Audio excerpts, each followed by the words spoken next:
नमस्कार मित्रांनो. माझा मित्र अमोल व त्याचे 4 मित्र यांना सातपुडा ट्रेकिंगला आलेला अनुभव त्यांनी मला सांगितला. डिसेंबर महिना होता, कडाक्याची थंडी पडली होती. अमोल व त्याचे 4 मित्र रवी, मनोज, कांत आणि दगडू हे सर्व 30 वर्षाच्या आतील तरुण मुलं होते. ट्रेकिंगसाठी चोपडा तालुक्यात सातपुड्याच्या घनदाट जंगलात गेले.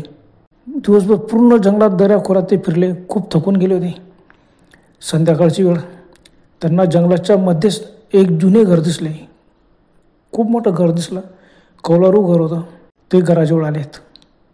घराला फक्त बाहेरून कडी होती. त्यांनी चौफेर घराच्या भोवती फेरी मारली.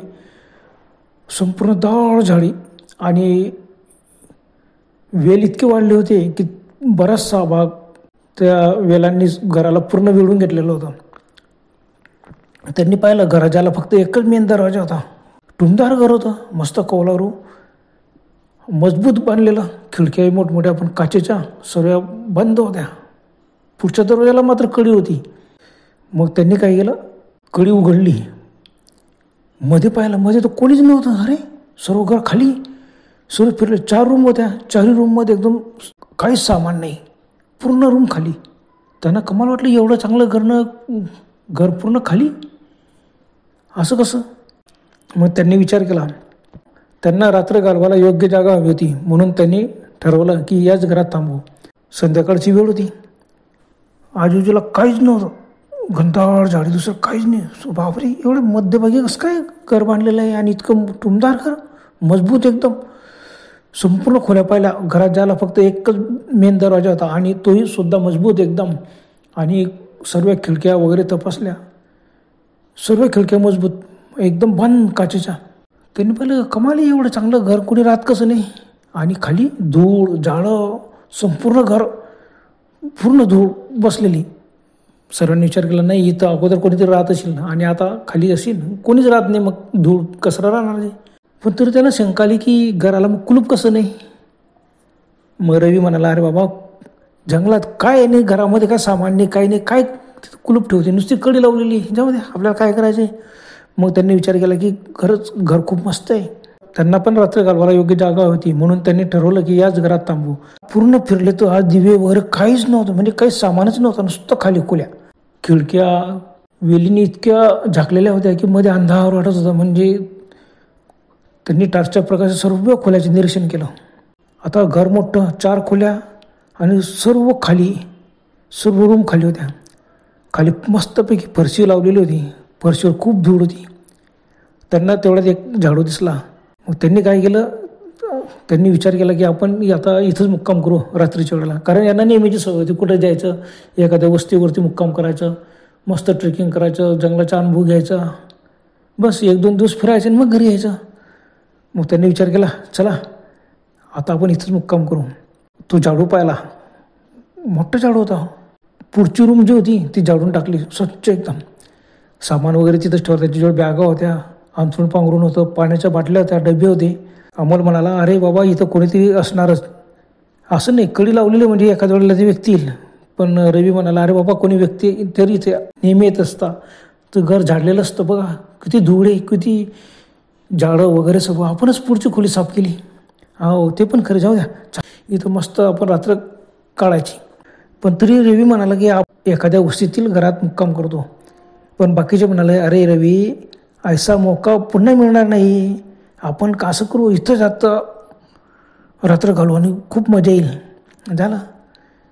मग ते सर्व साफसफाई केली. त्यांच्याजवळ चादरी होत्या, काही शाली होत्या. त्यांनी मस्तपैकी खाली अंथरून टाकलं फरशीवरच, बस, आणि झोपायचा निर्णय घेतला. मग संध्याकाळचं जेवण वगैरे केलं. बॅटरीक होते त्यांच्याजवळ. बॅटरीक लावून जेवण करून घेतलं त्यांनी. जेवण आटोपलं. अंधार पडून गेलं. जोरात जंगल आणि किर्र रातकिड्यांचा आवाज, इतकं भयानक शांतता होती. तरी भीती वाटायची की बा काय होईल. पण त्यांना थ्रिल हवं होतं, म्हणून त्यांनी विचार केला, नाही, काही घाबरायचे ना, आता आपण इथं रात्र घालवायची मस्त. मग त्यांनी काय केलं, जेवण आटोपल्यानंतर बाहेर आजूबाजूची लाकडं गोळा केली आणि शेकोटी पेटवली आणि मस्तपैकी गाणे वगैरे म्हणत बसले. शेकोटी भोवती गप्पा करताय. कोणी मोबाईलवरती गाणे लावून दिलेत. मोबाईलला रेंज वगैरे सर्व मिळतोच तिथं. मस्त गाणे ऐकत होते आणि गप्पा करता करता किती रात्र झाली त्यांना समजलं नाही. पण सर्वीकडे भयान शांतता, रातकिळीचे आवाज, मध्येच घुबड दिसले, मध्ये घुबड ओरडत पळाले, वटवागुळ फिरत होते इकडे तिकडे. जरा भयानच वाटत होतं, पण हा पण एक एन्जॉय. शांत वातावरण, कोणीच नाही. आपण तो वस्तीत कसं कोणीतरी लोक असतात वगैरे गप्पा मारत बसतो, पण हा पण एक वेगळाच अनुभव आपण घेऊ. चला चांगला आहे, मस्तपैकी गप्पा मारण्यात किती वेळ गेला त्यांना समजले नाही. तेवढा दगडूची लक्ष, अरे बापरे, अरे रात्रीचे 11 वाजले, चला चला झोपा. आता थंडी खूप वाजत होती. शेकोटीत त्यांनी विचार केला, शेकोटी अशी पेटत ठेवू, मोठमोठे लाकडं त्या शेकोटीत टाकून दिलेत. बस रात्रभर शेकोटी पेटत राहिली तर एखादं जंगली जानवर वगैरे काही येणार नाही. आता सातपुडा म्हटलं म्हणजे एवढं काही जंगली जानवर नाहीत, क्वचित बिबट्या वगैरे आला तर, वाघ वगैरे आला तर. पण ते दिवसभर फिरले, त्यांना कुठंच वाघ बिबट्या काही दिसला नव्हता. आले तर मग कोल्हा लांडगा असो कोणी आलं, वाघही आला तरी शेकोटी बघून तो पळूनच जाईल. आणि घर इतकं सुरक्षित आहे, मध्ये एकदा घुसलं का कडी लावली का इतकं मजबूत की मध्ये वाघ येणारच नाही, काय घाबरायचं. मग सर्वांनी पाहिलं, बापरे रात्रीचे 11 वाजले. घरात गेले. बॅटरीच्या उजेडात त्यांनी मस्तपैकी अंथरून टाकलेलंच होतं, दाराच्या आतील कडी लावली आणि बस गप्पा मारत बसले आणि लगेच झोपे गेले. खूप थकले होते, त्याच्यामुळे डाराडूर झोप लागली, एकदम घोराला लागून गेले सगळे. चादर वगैरे टाकलेली होती, शाल पण घातलेली होती आणि ते सर्वांच्या जवळ स्वेटर टोपी सर्व व्यवस्था होती एकदम. त्याच्यामुळे आणि घर इतकं उबदार होतं, त्यांनाही वाटलं की खरंच बाहेर आपण शेकोटीवरती अंग शेकलं तर थंडी वाजत, पण मध्ये सुद्धा काही वाजत नाही, कारण दरवाजे खिडक्या संपूर्ण लावलेल्या होत्या. मस्तपैकी झोपलेत सर्व, डाराडूर झोपून गेले. घोरत होते, पण रवीला झोप येत नव्हती. दूरवर कोल्हेकुईचा आवाज येत होता, वेगवेगळ्या हिंस्र प्राण्यांचे डरावणे आवाज येत होते. रवीला जरा भीतीच वाटायची, पण मनात अजून पक्का नाही, घर इतकं पक्क आहे, कशी प्राणी आले तर मध्ये येणारच नाही, जाऊ द्या. आता पण रवीला काय कोणास ठाऊक झोपच येत नव्हती. रात्री 12 वाजले असतील.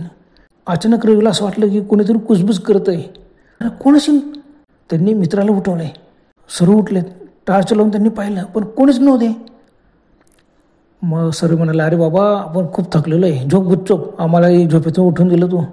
मग रे नाही ना, मला आवाज आला बघा, कोणतरी गप्पा करत होते, शक्य नाही, जाऊ दे. अरे वारा वगैरे आला असेल ना, झाडांचे पानं वगैरे, रातकिळींचा आवाज, तुला असं भास झाला असेल की कोणतरी बोलतोय. इतकं दाट जंगल आहे की अशा ठिकाणी रात्रीच्या वेळेला कोणी नाही येतं, चल झोप गुच्चूप, असं ते म्हणाले. बस अंथरुणावर पडले, परत झोपायला आलं. तेवढ्याच मनोज भीतीने ओरडला, बाहेर कोणीतरी उभं आहे. सर्वांनी खिडकीकडे पाहिलं, काचेची खिडकी होती, बाहेर कोणीतरी आकृती दिसली. अंगावर काढायला, बापरे चोर दरोडेखोर. अमोल म्हणाले, अरे एवढं जंगलामध्ये कोण चोर दरोडेखोर येणार आहे, जंगलामध्ये रात्री फिरायला लोक घाबरतात. पण ती आकृती बाहेर मस्त शांतपणे फिरत होती बाहेर. खिडकीतून यांनी पाहिलं, काचेची खिडकी. मग रवीने लगेच खिडकी उघडली. उंच आणि काळसर आकृती घराच्या बाहेर शांत उभी होती. कोणतं अंधारात काही समजत नव्हतं. यांनी पटकन टार्चचा प्रकाश टाकला आणि टार्चचा प्रकाश पडताबरोबर ती आकृती अचानक गायब झाली. बापरे, सर्वांना भीतीने एकदम अंगावर काटा आला. सर्वच्या सर्व एकदम घाबरले. अरे बापरे, काय करायचं रे. अरे पण समोर दिसत होती ना ती. टार्चचा उजेड टाकता बरोबर अदृश्य कशी झाली. त्याने आजूबाजूला टार्चचा उजेड टाकला, काहीच नाही, शांत सर्व. त्यांनी पटकन खिडकी लावून घेतली. काचेची खिडकीचं फडताड होते ते पटकन लावून गेले, ज्याला थंडी पण वाजते. सर्व यांच्या अंगावर एकदम भीतीचा काटा आला. झोपच उडून गेली. बापरे, काय, कोण होता तो. मग सर्व मित्र घाबरलेले होते. ते म्हणाले, हे बघा, हे सुमसाम घर आहे, इथं झोपायचं नाही, चला आपण बाहेर जाऊ, कुठंतरी चालले जाऊ. अमोल म्हणा, अरे वेळ झाला का काय, एवढ्या रात्री बाहेर कुठं पण, अरे हिंस्र प्राणी असतात. नाही, इथं झोपायचं आपण, बघा दरवाजा वगैरे पॅक आहे, शांत येतो आणि इतकं सुरक्षित आपण सकाळ झाल्यावरच आपण बाहेर पडायचं. झालं, सर्वांनी ठरवलं, पण झोप कोणालाच येत नव्हती. आणि ते असे शांतपणे बसले घाबरून. संपूर्ण अंतरावर नुसते बसून होते. ते कोण शिकतो बाहेर, आणि ती आकृती गायब कशी झाली हा विचार करत होते. तेवढ्यात आतल्या खोलीतून दबके असण्याचा आवाज आला. बापरे, सर्व घाबरले. अरे खोलीत कोणी, आपण तर दरवाजा आतून बंद आहे, बाहेरून याला रस्ताच नाही. मेन दरवाजात हॉलमध्ये, आणि तिथं आपण मस्त झोपलेली, आतून कडी बंद आहे, आणि कोण असेल. सर्व विचार करू लागले. पण हसण्याचा पुन्हा आवाज आला. बापरे, सर्वांच्या अंगाला काटे झाले. तेवढ्यात कांतने भीतीने मागे पाहिले आणि जोरात किंचाळला. त्याच्या मागे एक वृद्ध स्त्री उभी होती. पांढरे सफेद कपडे, तिचे डोळे पांढरे फटक होते आणि तिने हात वन केला. तोंडातून लालसर जीभ बाहेर काढली. मोठे सुळे, ती बेसूर असली. सर्व एकदम घाबरले. बॅटरीचा मंद उजेड चालू होता त्यांचा. बापरे, चिटकीसारखी ती बाई दिसली. सर्व एकदम किंचाळले, जोरात ओरडले आणि पटकन उभे राहिले. तेवढ्यात ती बाई गायब झाली. अरे, थरथर कापत ती उभी होती आणि ती बाई गायब झाली. मनोज म्हणा, अरे मागच्या खोलीत पळाले असेल.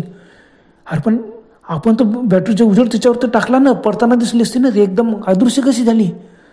बापरे, सर्व थरथर कापायला लागले. सर्व उभी होते, काय करणार.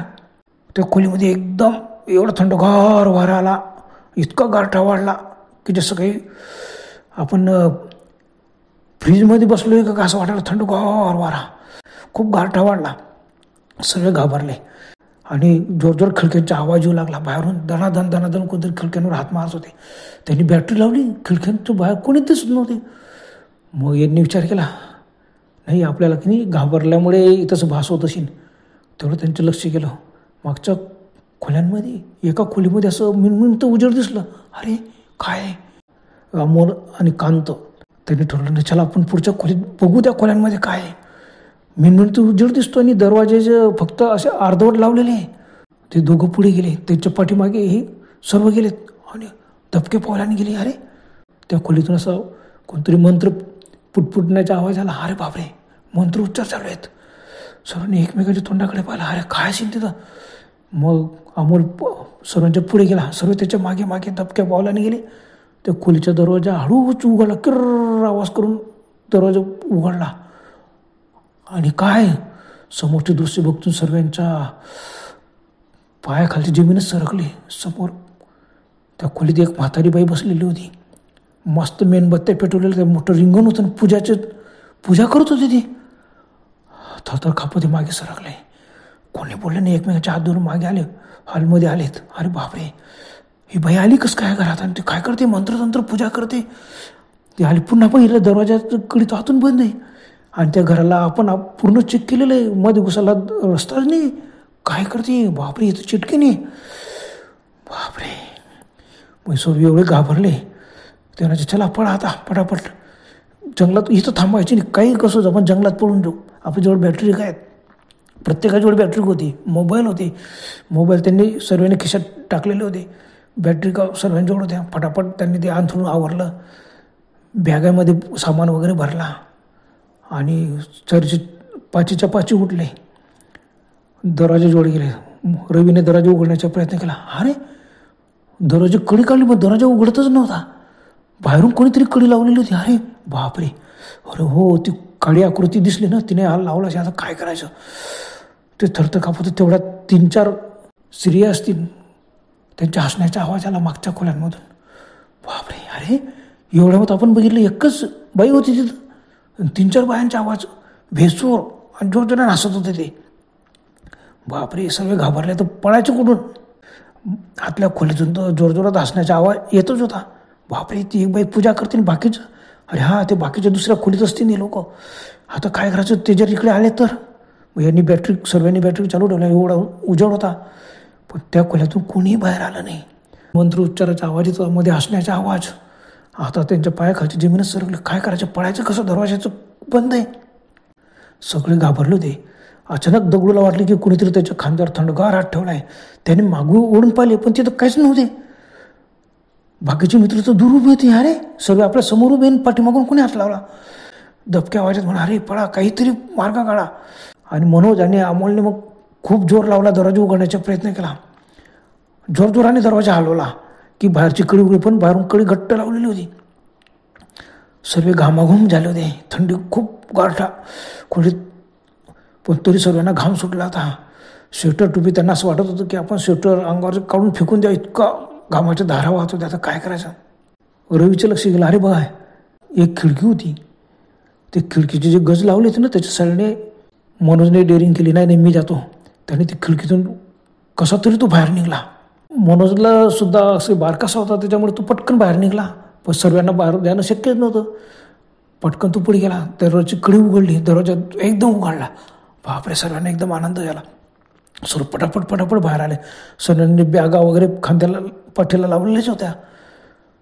मनोजची बॅग लगेच त्याची जोड दिली. नाही, ही चिटकीन जर बाहेर पडत आली तर सर्वांनी दरवाजा उघडला आणि बाहेरून कडी लावून घेतली.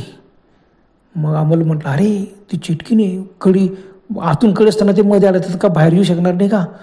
बापरे, थरथर कापत होते. आजूला भयान जंगल, रातकड्यांचा आवाज, कोल्हे मोठे हिंस्र प्राणीमध्ये वटवगड्यांचा आवाज, घुबड्यांचा आवाज, इतकं भयान वाटत होते. वेगळे आवाज येत होते. पण त्यांनी विचार केला, नाही इथं थांबण्यात काही अर्थ नाही. त्यांनी सर्व सामान सोबत घेतलेलाच होता. मधून हसण्याचा आवाज येतच होता.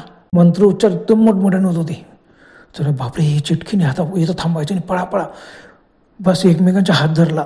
अंधाऱ्यात बॅटरीचा उजेड, फक्त प्रत्येकाची बॅटरी चालू होती. एकमेकांच्या हात धरून त्यांनी पळायला सुरुवात केली. पाऊल वाट दिसत होती. पाऊल वाटेने ते पडतच सुटले. घामेघूम झालेले, पडताय. काही विचार केला नाही त्यावेळेला. त्यांच्या डोक्यात ह्या सुद्धा विचार आला नाही की एखादा वाघ येईन, हिंसर प्राणी येईन, बिबट्या येईन की अजगर, साप येईन. त्यांचं सर्व ते विसरून गेले. त्यांनी एकच ह्या घराच्या पासून जितकं लांब जाता येईल तितका लवकर लांब जा, बस पळत सुटले ते. आम्हाला थांबला. बघितलं, अरे आपण तर एवढा वेळ पडतोय तर घर तर समोर आहे. घरापासून तर आपण फक्त 100-200 फूट पुढे आलेलो आहे. काय करायचं? बापरे, सर्व थरथर कापत होते. आता करायचं काय? आपण इतकं पडतोय नाही, घरापासून आपण फक्त 200 फूटच. एवढ्यामध्ये आम्हाला आठवलं, अरे बाबा बजरंगाचे नाव घ्या, जय हनुमान, जय श्रीराम, जय हनुमान असं मनान पळातं. सर्वांनी मग एकदम जोराने जल्लोषच केला, जय श्रीराम, जय श्रीराम, जय हनुमान, जय हनुमान. आणि पळत सुटले. पडता त्यांच्या जोराने उच्चारण चालूच आहे, जय श्रीराम, जय हनुमान. एवढं मोठमोठे ओरडत होते की वाघ काय, कोणताही हिंस्र प्राणी आला तर त्यांच्या आवाजानेच घाबरून पळून देईल. इतके मोठमोठे ओरडत ते पळत सुटले. धावता मध्येच ते थांबले. पुन्हा मागे उडून पाहिलं तर खरंच आजूबाजूला घनदाट जंगल. अरे त्यांना खूप आनंद झाला. बापरे, त्या झपाटलेल्या घरापासून आपण दूर आलो ना. हे आता बस पाऊलवाट सोडायची नाही. बस पाऊलवाट आपल्याला जिकडे नेईल तिकडे चालत राहा. बॅटरी चालू ठेवा, बॅटरी कोणी बंद करायची नाही. बस पडता त्यांना तेवढं एक गाव दिसलं. गाव म्हणजे 15 झोपड्यांची एक वस्ती होती. त्या वस्ती जोडाले मोठमोठे ओढत होतो, जय श्रीराम, जय श्रीराम, जय हनुमान, जय. आणि त्या वस्तीच्या पोस्ताबरोबर मोठमोठ्याने कुत्री भुंकू लागली. ते घाबरलेच नाही. तेवढ्यामध्ये जवळची जी पहिली झोपडी लागली त्या झोपडीच्या दरवाजा त्यांनी जोरजोराने ठोकला आणि मोठमोठे ओढा लागले, वाचवा दादा, आम्हाला वाचवा, कोणी वाचवा. बस त्यांच्या गलका ऐकून सर्व होते ते घरातले लोक फटाफट बाहेर आले. कुत्र्यांचे भुंकण्याचा आवाज, त्यांच्या ओरडण्याचा आवाज. त्यांनी पाहिलं, बापरे अंधाऱ्यामध्ये कुठून आले, यांच्या हातात बॅटरी का होत्या. त्यांनी, अरे बाबा तुम्ही कोण एवढ्या रात्री कसे आले इथं? बस त्यांना थोडंसं हायसा वाटलं. मग एवढे घामाघूम झालेले होते त्यांना बोलता बी येत नव्हतं. मग सर्व लोक बाहेर आल्यावर कुत्र्यांनी भुंकण्याचा आवाज बी बंद केला.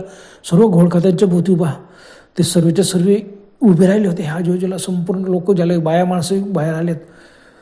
काय झालं एवढ्या रात्री तुम्ही इथं आले कसे जंगलात? बापरे, 5 मिनिटं त्यांना काहीच उमटत नव्हतं. मग कोणीतरी म्हणा, अरे बाबा ते घाबरून आलेले आहेत, वाघ वगैरे दिसला का तुम्हाला? वाघ पाठीमागे लागला का बिबट्या लागला का लांडग्यांची कळप लागला? कोणाला काही बोलता तुम्ही? कोणीतरी म्हणणार, अरे बाबा पहिल्यांदा त्यांना बसू द्या. खाट टाकली, सर्व खाटीवर बसले. कोणी कंदील बाहेर आणल्यात. यांची बॅटरी होत्याच पण त्यांनी कंदील बाहेर आलेत.